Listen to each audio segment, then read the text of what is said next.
Assalamualaikum warahmatullahi wabarakatuh dan salam sejahtera untuk kita semua.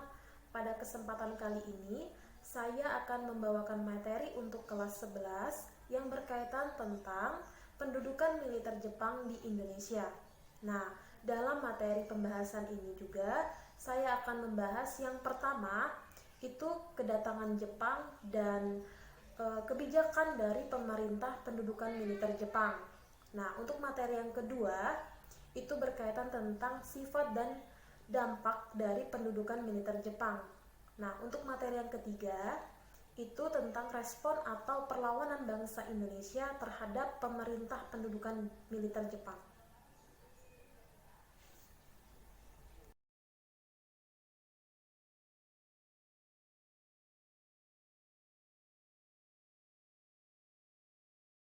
Jepang menjadi negara pertama di Asia yang mampu bersaing dengan negara-negara barat militer, perdagangan, dan industri.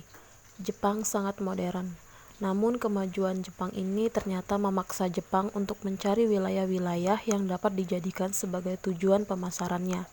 Tidak hanya itu, Jepang berusaha mencari sumber bahan mentah dan bahan baku serta tenaga yang murah. Benar saja, Jepang kemudian menyerbu dan merebut Manchuria, Port Arthur, dan Pulau Sakhalin di tahun 1905. Asia Timur dan Asia Selatan mulai dikuasai Jepang pada tahun 1927. Alhasil, Jepang lalu melirik Indonesia. Jepang melirik karena Indonesia kaya akan rempah-rempah, dan pada tanggal 1 Maret 1942, Jepang mulai mendaratkan pasukannya di Indonesia. Jenderal Imamura memimpin pendaratan di 3 tempat, Banten, Indramayu, dan Bojonegoro. Pendaratan ini tidak diduga oleh Belanda yang saat itu berkuasa atas Indonesia. Kebijakan pemerintah pendudukan militer Jepang. Setelah menduduki Indonesia, pemerintah penduduk militer Jepang mengeluarkan berbagai kebijakan terhadap daerah yang didudukinya. Berbagai kebijakan tersebut diantaranya: 1. Kebijakan di bidang politik dan pemerintahan. Pada masa pendudukan Jepang, kegiatan politik di Indonesia diawasi dengan sangat ketat. Berbagai organisasi pergerakan nasional yang telah ada pada masa kolonial Belanda dibubarkan. Sebaliknya, Jepang menyediakan berbagai wadah atau organisasi yang mudah diawasi. Berbagai organisasi bentukan Jepang digunakan sebagai propaganda pemerintah pendudukan Jepang untuk menarik simpati rakyat Indonesia guna mendukung kepentingan perangnya. Dan adapun organisasi-organisasi bentukan Jepang seperti Gerakan 3A dan Jawa Hokokai. Nama tersebut merupakan semboyan dari putra propaganda Jepang, yaitu Nippon Cahaya Asia, Nippon Pelindung Asia, dan Nippon Pemimpin Asia. Namun, gerakan 3A ini dipandang tidak efektif bagi Jepang, sehingga kemudian diganti dengan Putra atau Pusat Tenaga Rakyat, yang dipimpin atau dikenal luas di masyarakat dengan tokoh-tokohnya Insinyur Soekarno, Drs. Muhammad Hatta, Ki Hajar Dewantara, dan ternyata organisasi ini kemudian dipandang oleh pemerintah pendudukan Jepang lebih menguntungkan bangsa Indonesia daripada Jepang. Dan oleh karenanya organisasi ini pun dibubarkan dan diganti dengan Jawa Hokokai. Kebijakan pemerintah pendudukan militer Jepang selanjutnya dalam bidang militer. Adapun organisasi-organisasi militer dan semi-militer pun dibentuk oleh pemerintah pendudukan Jepang yang mengikutsertakan rakyat Indonesia. Di antaranya: pertama, pada tanggal 29 April 1943, secara resmi pembentukan dua organisasi pemuda oleh Kaisar Jepang, yaitu Seinendan dan Keibodan. Tujuan pembentukan kedua organisasi tersebut adalah untuk mendidik dan melatih para pemuda agar dapat menjaga dan mempertahankan tanah airnya dengan kekuatan sendiri. Kemudian, dalam kebijakan sosial dan ekonomi, di mana Jepang melakukan beberapa peraturan dan menetapkan hanya bendera Jepang, yang boleh dipasang pada hari-hari besar dan hanya lagu kebangsaan Kimigayo yang boleh diperdengarkan. Dan sejak tanggal 1 April 1942 ditetapkan harus menggunakan waktu Jepang. Perbedaan waktu antara Tokyo dan Jawa adalah 90 menit. Kemudian mulai juga tanggal 29 April 1942 ditetapkan sebagai kalender yang dipakai adalah kalender Jepang. Dalam situasi perang, Jepang berkepentingan dalam membangun berbagai sarana seperti kubu-kubu pertahanan, jalan-jalan, dan lapangan udara. Untuk itu diperlukan tenaga Romusa. Romusa tidak hanya mengerjakan berbagai sarana pertahanan Jepang di Indonesia, tetapi juga ke wilayah-wilayah lain di Asia Tenggara guna melakukan pengawasan terhadap desa dan melancarkan pengerahan Romusa maupun kasar yang disebut pemerahan bahan tetangga. Selanjutnya, dalam kebijakan moneter dan perdagangan, di mana pemerintah pendudukan Jepang menetapkan bahwa mata uang yang berlaku adalah gulden atau rupiah Hindia Belanda. Tujuannya adalah agar harga-harga barang dapat dipertahankan seperti sebelum perdagangan pada umumnya. Dan kebijakan di bidang budaya, di mana pemerintah pendudukan militer Jepang melarang penggunaan bahasa Belanda dan bahasa Inggris. Sebaliknya, pemerintah pendudukan militer Jepang memberikan keleluasan penggunaan bahasa Indonesia, baik dalam kehidupan sehari-hari maupun di sekolah-sekolah. Namun, seluruh media komunikasi di Indonesia dikendalikan oleh pemerintah pendudukan Jepang, dan berbagai karya sastra harus mengedepankan kepentingan militer Jepang.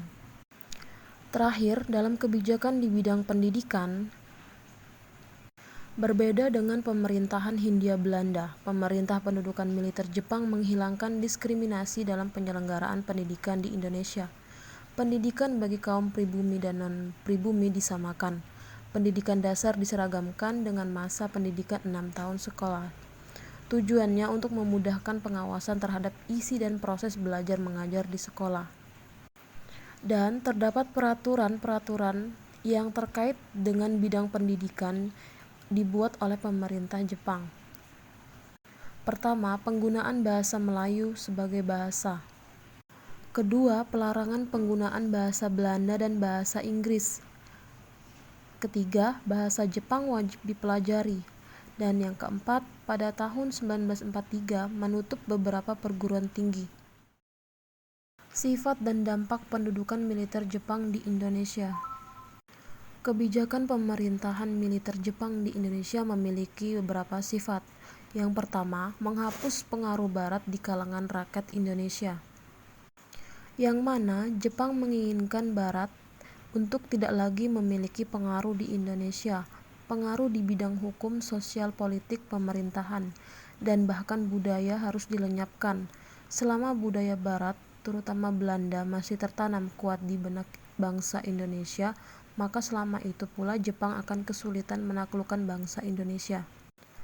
Oleh karena itu, Jepang berusaha keras untuk memberi pengaruh baru terhadap rakyat Indonesia. Yang kedua, menggerakkan rakyat Indonesia demi kemenangan Jepang dalam Perang Asia Timur Raya.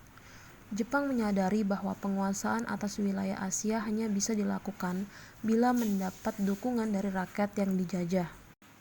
Oleh karenanya, Jepang mengupayakan propaganda bahkan dengan paksaan dan kekerasan agar rakyat mengikuti kemauan Jepang. Selanjutnya, kebijakan pemerintahan pendudukan Jepang selama di Indonesia menimbulkan berbagai dampak pada kehidupan masyarakat Indonesia. Nah, berbagai dampak tersebut sangat mempengaruhi kehidupan bangsa Indonesia. Dampak yang pertama yaitu dalam bidang politik. Pada masa pendudukan Jepang, organisasi pergerakan nasional dibubarkan. Pemerintah pendudukan Jepang pun mengadakan pengawasan yang ketat terhadap kegiatan politik. Dan pemerintah pendudukan Jepang membentuk organisasi yang mudah diawasi, seperti Putra dan Jawa Hokokai. Dampak yang kedua dalam bidang sosial, di mana kondisi sosial masyarakat pada masa pendudukan Jepang sangat memprihatinkan. Pengerahan tenaga kerja paksa atau Romusa menimbulkan penderitaan rakyat. Para Romusa diperlakukan sangat buruk. Mulai pagi buta hingga petang mereka dipaksa melakukan pekerjaan kasar tanpa makanan. Kemudian dalam bidang ekonomi, di mana sistem ekonomi autarki yang diterapkan Jepang di Indonesia menyebabkan kehidupan masyarakat Indonesia semakin sulit, kelaparan, kekurangan gizi, dan penyakit timbul di banyak tempat. Keharusan setiap daerah untuk memenuhi kebutuhan barangnya sendiri, sedangkan impor dibatasi dan mengakibatkan ketersediaan barang-barang menipis. Selain itu, kekurangan sandang mengakibatkan banyaknya masyarakat yang menggunakan pakaian compang-camping, bahkan banyak yang memakai pakaian dari karung goni. Dalam bidang militer, bangsa Indonesia memang banyak dirugikan oleh pendudukan Jepang di Indonesia. Namun, bangsa Indonesia mendapat banyak manfaat dari pendidikan militer yang diberikan Jepang. Pendidikan militer yang diberikan oleh pemerintahan pendudukan Jepang sangat berguna pada masa revolusi kemerdekaan. Dan terakhir, di bidang budaya, pada sekolah-sekolah ditanamkan dan diajarkan berbagai budaya Jepang, termasuk bahasa Jepang. Jepang menghilangkan berbagai pendidikan yang berbau barat dan penggunaan bahasa Indonesia sebagai bahasa utama bersama dengan bahasa Jepang. Respon dan perlawanan bangsa Indonesia terhadap pendudukan militer Jepang. Pendudukan Jepang di Indonesia telah menghancurkan kehidupan bangsa Indonesia secara menyeluruh. Pada masa pendudukan Jepang, bangsa Indonesia melakukan perlawanan dengan strategi kooperatif bersenjata dan strategi gerakan bawah tanah.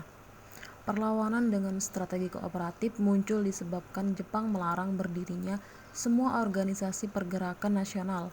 Pemerintah pendudukan Jepang mengeluarkan kebijakan yang hanya mengakui organisasi-organisasi bentukannya yang ditujukan bagi kemenangan Perang Asia Timur Raya.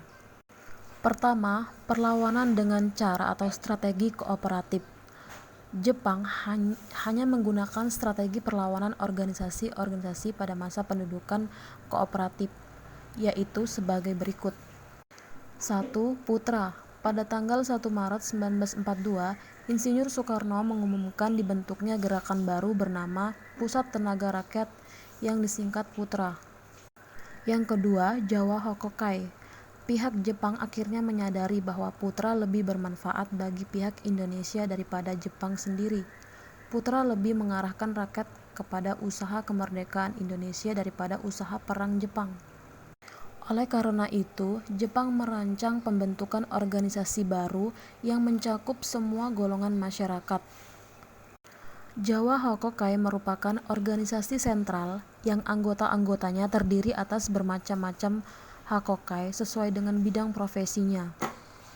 Yang kedua, perlawanan bersenjata. Perlawanan bersenjata bangsa Indonesia terhadap pemerintahan pendudukan Jepang tercermin dalam sikap heroisme rakyat dalam perlawanan di berbagai daerah, seperti perlawanan Chotpling di Aceh dilatar belakangi oleh tindakan tentara Jepang yang semena-mena dan memaksakan kehendaknya terhadap rakyat. Yang kedua, perlawanan rakyat Singaparna. Perlawanan ini dilatar belakangi oleh tindakan Jepang yang memaksa rakyat melakukan Seikirai, upacara penghormatan kepada Kaisar Jepang yang dianggap sebagai dewa dengan cara membungkukkan badan ke arah Tokyo. Yang ketiga, perlawanan gerakan di bawah tanah. Beberapa pejuang nasionalis bangsa Indonesia mengambil jalan melakukan gerakan di bawah tanah. Strategi perjuangan ini dapat terorganisir secara rapi dan dilakukan secara rahasia. Adapun beberapa kelompok pergerakan nasional yang menjalankan strategi gerakan di bawah tanah ini, seperti kelompok Sultan Syahrir, kelompok Kaigun, kelompok Sukarni, dan kelompok Amir Syarifuddin. Kelompok Sultan Syahrir, anggotanya terdiri dari kaum terpelajar di beberapa kota. Mereka mengadakan kontak dengan sejumlah tokoh nasionalis dan pemuda. Kegiatan kelompok ini mendengarkan radio dan secara diam-diam menyebarkan informasi yang didapat. Kelompok Kaigun. Kelompok ini dipimpin oleh Ahmad Subarjo. Anggotanya yaitu Mr. A.A. Aramis, Sudiro, dan Wikana. Mereka merupakan para pemuda yang mempunyai hubungan dekat dengan Kepala Perwakilan Angkatan Laut. Kelompok Sukarni, yang anggotanya antara lain Khairul Saleh, Adam Malik, dan Pandu Kartawiguna. Aktivitas yang mereka lakukan yaitu menyebarluaskan cita-cita kemerdekaan, menghimpun orang-orang yang berjiwa revolusioner, serta mengungkapkan kebohongan-kebohongan Jepang. Dan yang terakhir, kelompok Amir Syarifuddin merupakan kumpulan pemuda sosialis yang selalu menentang kebijakan pemerintah Jepang dengan tokoh utamanya Amir Syarifuddin. Baiklah, mungkin itu saja materi pembahasan yang dapat saya sampaikan pada kesempatan kali ini berkaitan tentang pendudukan militer Jepang di Indonesia. Kurang dan lebihnya saya mohon maaf. Wabillahi taufiq wal hidayah. Wassalamualaikum warahmatullahi wabarakatuh.